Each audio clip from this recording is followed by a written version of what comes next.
자, 이번 컨텐츠는 드라이에이징과 미생물에 관한 이야기입니다. 이게 정말 많은 분들이 궁금해하는 핵심적인 이야기가 될 것 같아요. 근데 제가 이제 미생물 전공자는 아니기 때문에 제 경험담을 토대로 한번 말씀을 드리도록 하겠습니다. 이거 관련해서는 에피소드가 되게 많아요. 처음에 드라이에이징 할 적에요. 제가 드라이에이징 했던 곳이 한 8개월 정도 묵었었던 냉장고였거든요. 그곳에 고기를 딱 넣어서 숙성을 하는데 하얀색 곰팡이가 슈가 파우더처럼 확 피는 거예요. 진짜 예뻤고 고기가 진짜 맛있었어요. 그 고기를 먹어보고 드라이에이징을 하게 된 계기가 됐었거든요. 그 냉장고에서 미생물이 그렇게 이쁘게 자랐었던 거는 아마 8개월 동안 묵어 있었던 그런 냉장고였기 때문에 그랬던 것 같아요. 그러고 나서 드라이에이징 냉장고를 딱 지었는데 전과 같은 그런 미생물이 이쁘게 나오지가 않는 거예요. 계속 고민을 했죠. 왜 미생물이 안 나올까? 드라이에이징이 안 되는 거 아닐까? 그때 제가 실수한 게 있어요. 그 미생물이 생기게 하기 위해서 여러 가지를 많이 했거든요. 그때부터 저희 드라이에이징의 흑역사가 생겼는데요. 처음에 드라이에이징 공장을 짓고 나면 좀 화학약품 냄새도 빠지고 안정되는데 사실 한 1년에서 1년 반 정도가 걸립니다. 근데 마음이 너무 급했던 거죠. 그래서 뭘 했냐면 온도하고 습도를 높이면서 고기 표면에 하얀색 곰팡이나 미생물이 낄 수 있게 계속 노력을 했어요. 그 냉장고 자체 환경이 안 됐기 때문에 미생물 환경이 더 안 좋아지는 그런 일이 있었죠. 그리고 수습을 해보니까 EM이라고 유용 미생물이 있어요. 저는 EM 칫솔도 쓰고 EM 샴푸도 쓰고 막 그러는데 사람과 환경에 좋은 미생물이잖아요. 그 미생물을 그 냉장고에 시공을 한 거예요.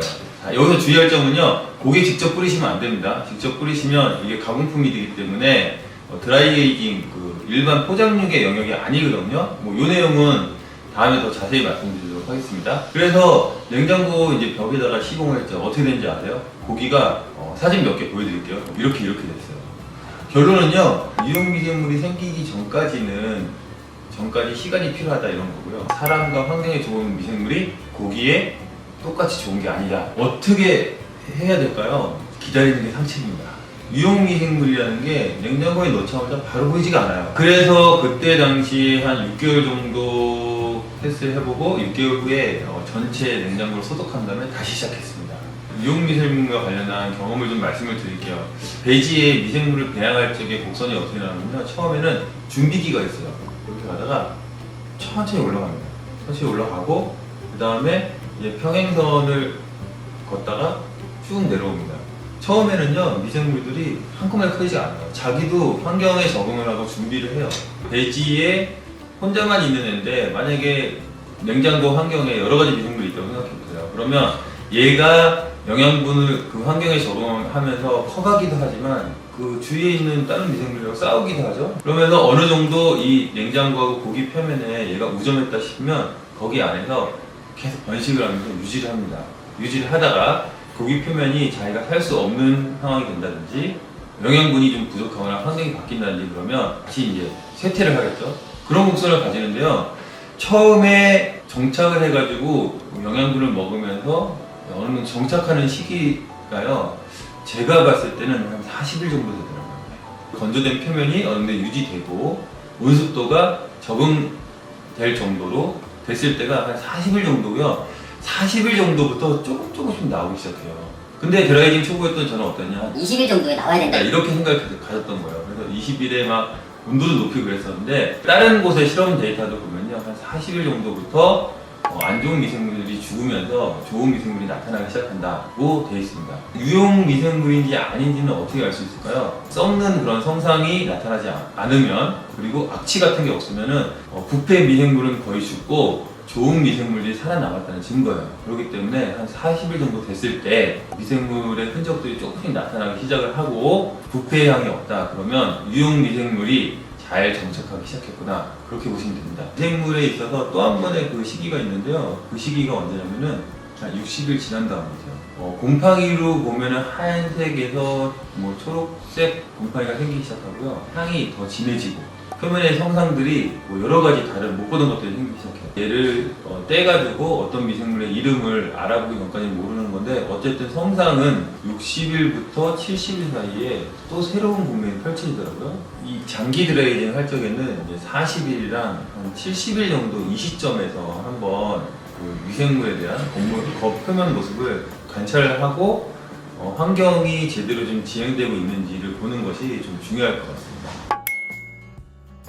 네, 두 번째 이슈는요, 나쁜 미생물이 자라느냐에 대한 문제인데요. 저희가 그 표면을 깎아내잖아요. 표면을 깎아낸 고기에 일반 세균하고 대장균을 정기적으로 한 달에 한 번씩 그 검사를 했는데요. 일반 세균하고 대장균은요, 공기 중에도 있고 손에도 있고 어디나 있는 거예요. 있는데 식품에 기준치 이상 있느냐 없느냐가 굉장히 중요한 거거든요. 그런데 드라이에이징 고기의 경우 기준치를 넘어본 적이 한 번도 없습니다. 그리고 심지어는 그 평균을 봤을 때 그 일반육보다 더 일반 세균하고 대장균 수는 적었었어요. 그래서 일단 표면을 깎아내고 알맹이를 쓰기 때문에 사실 나쁜 미생물이 겉에 붙어도 큰 문제 없는 게 아니냐 이렇게 생각하시는 분들이 있을 수 있을 것 같아요. 어쨌든 얘네들이 존재하는 거잖아요. 근데 그래서 뭐 깎는 도중에 도마나 칼에 묻어가지고 그 고기에 묻을 수도 있단 말이죠. 표면에 나쁜 미생물이 붙느냐 안 붙느냐도 되게 중요한 것 같습니다. 이거는요, 제가 나쁜 미생물인지 아닌지 모르고 감으로 일단 뇌피셜로 말씀드린 게 하나가 있고요. 그 다음에 좀 연구 자료를 참고를 해가지고 말씀드리도록 하겠습니다. 일단은 나쁜 미생물 하면 두 가지예요. 하나는 부패균이고요. 하나는 식중독균이에요. 쉬운 것부터 말씀드릴게요. 식중독균은요, 국립축산과학원에서 그 건식 숙성육에 대한 가이드라인을 발표한 것이 있는데, 저희가 식중독균으로 많이 들어본 균, 살모넬라 균이라든지 5157 대장균, 황색포도상균 이런 균들이 있잖아요. 자, 말하다 보니까 많이 들어보시지 않았을 것 같아요. 햄버거 먹고 쓰러지고 뭐 학교 급식 할 적에 뭐 애들이 먹고 집단 식중독에 걸렸다 이런 거 나올 적에 등장하는 균들이거든요. 이런 균들 5가지를 조사를 해본 결과 60일 이상 표면에서는 이런 균들이 나오지 않았다는 거예요. 일단 식중독에 대한 것들은 좀 안심해도 될 것 같고요.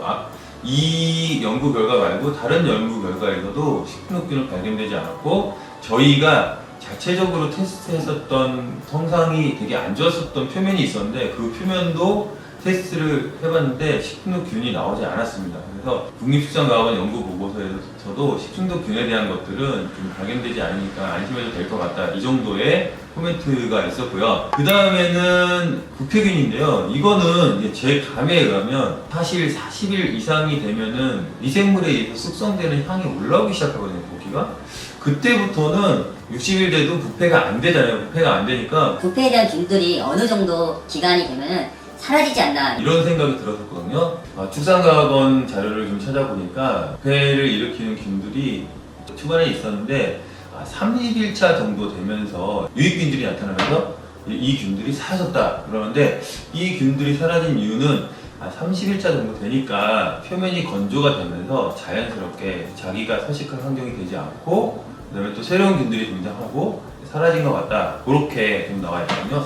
40일째 되면서 향이 나고 그러면서 부패가 진행되지 않았으니까 부패균의 활동은 이때부터 약해졌겠구나, 그런 감이 있었는데, 연구 보고서에서도 한 30일 기점으로 해서 균을 테스트해본 결과 그렇게 나왔다. 그래서 부패균도 그렇고요, 식중독균도 실제 표면에서 많이 나오지 않는다, 이렇게 보시면 될 것 같아요. 이 미생물의 세계라는 게요, 감히 뭐 인간의 힘으로 다 파악을 할 수 없기 때문에 결과물을 테스트한 거 가지고 저희가 판단할 수 있는데, 숙성 과정에 미생물의 분포나 뭐 서식이나 종류나 이런 부분에 있어서는 더 많은 연구가 필요할 것 같습니다. 유용 미생물과 그 다음에 뭐 나쁜 미생물, 이 두 가지를 종합해서 말씀드리고 싶은 것이 있는데, 드라이징을 하다 보면 짧은 기간에 손실 없이 숙성 효과를 내는 게 제일 중요합니다. 많은 아마 숙성을 하시는 분들이 이거를 많이 연구를 하고 계실 거예요. 자, 이론상 말씀을 드릴게요. 드라이에이징을 빠르게 진행을 하기 위해서는 어떻게 해야 될까요? 드라이에이징 개론에서 말씀드린 것처럼 첫 번째는 그 고기 안에 효소작용이 빠르게 진행이 돼야 되는 게 있죠. 두 번째는 고기 외부에 유용 미생물들이 잘 자라가지고 풍미를 좋게 하는 그 요소들이 있죠. 이 두 가지 요소가 있어요. 근데 이 두 가지 요소를 잘하려면요, 온도를 높이고 습도를 높이면 됩니다. 자, 그래서 그 주변의 미생물 환경이 중요한데요. 자, 미생물 환경이 좋으면 온도, 습도를 조금 높여도 괜찮겠죠. 미생물 환경이 좋다는 거는 유용 미생물들이 냉장고의 환경을 우점했다, 이제 장악했다, 이렇게 보시면 될 것 같아요. 자, 그렇게 하기 위해서 뭐 유용 미생물들을 벽이나 바닥에 살포를 해가지고 그 환경을 만드는 방법이 있습니다. 이거는 고기에 직접적으로 미생물을 뿌리지 않기 때문에 숙성, 드라이에이징 영역에 들어가는 겁니다. 이제 한 가지 방법을 말씀을 드리면요, 국립축산과학원에서 풍미 미생물을 활용한 소고기 저지방 부위의 건식 숙성 방법이라는 특허를 냈어요. 고기에서 추출한 효모하고 곰팡이를 살포해서 좋은 미생물을 미리 살포를 해서 숙성과 안에 장악하게 만드는 그런 방법인데요. 이때 쓰는 균주가 데바리오마이세스 한센이라는 효모가 있어요. 얘는 그 고기나 치즈, 뭐 된장 이런 단백질을 분해하는데 탁월한 애인데요. 쿰쿰하고 깊은 향을 내거든요. 곰팡이 종류로는 페니실리움 카맘베르트라는 까망베르 치즈 있죠. 거기에 쓰이는 그 곰팡이 또한 쓰입니다. 이 두 가지 균주를 이용해가지고 환경을 만드는 것이 있어요. 그래서 제가 링크를 걸어올 테니까 여기 들어가서 보시면 될 것 같고요. 이 미생물 원액을 이용해서 시공하는 방법을 실제로 써봤고 2년차 될 때까지는 굉장히 효과가 좋았습니다. 근데 사실 냉장고의 환경이라는 게 한 5년차까지 지켜봐야 되기 때문에 그 환경을 잘 관리하는 게 되게 중요할 것 같고요. 이런 방식으로 실제 고기에서 추출한 미생물을 살포해서 환경을 만드는 방식으로 하시면 짧은 시간 내에 손실 없이 풍미가 좋은 숙성을 할 수 있게 될 수 있을 것 같습니다. 자, 지금까지 미생물에 대한 이야기를 해봤는데 고기 숙성에 있어서 가장 중요한 부분이기도 하고 앞으로 새로운 고기를 만들어내 있어서 굉장히 좀 연구를 많이 해야 되는 부분인 것 같습니다. 미생물에 대한 부분은요, 새로운 콘텐츠를 많이 제작해서 올릴 예정이니까 함께 이 부분에 대해서 아시는 분들이 많이 도움을 주셨으면 좋겠고 함께 연구를 한번 해봤으면 좋겠습니다. 지금까지 깊고 쉬운 드라이에이징 DBG 드라이에이징이었습니다. 감사합니다.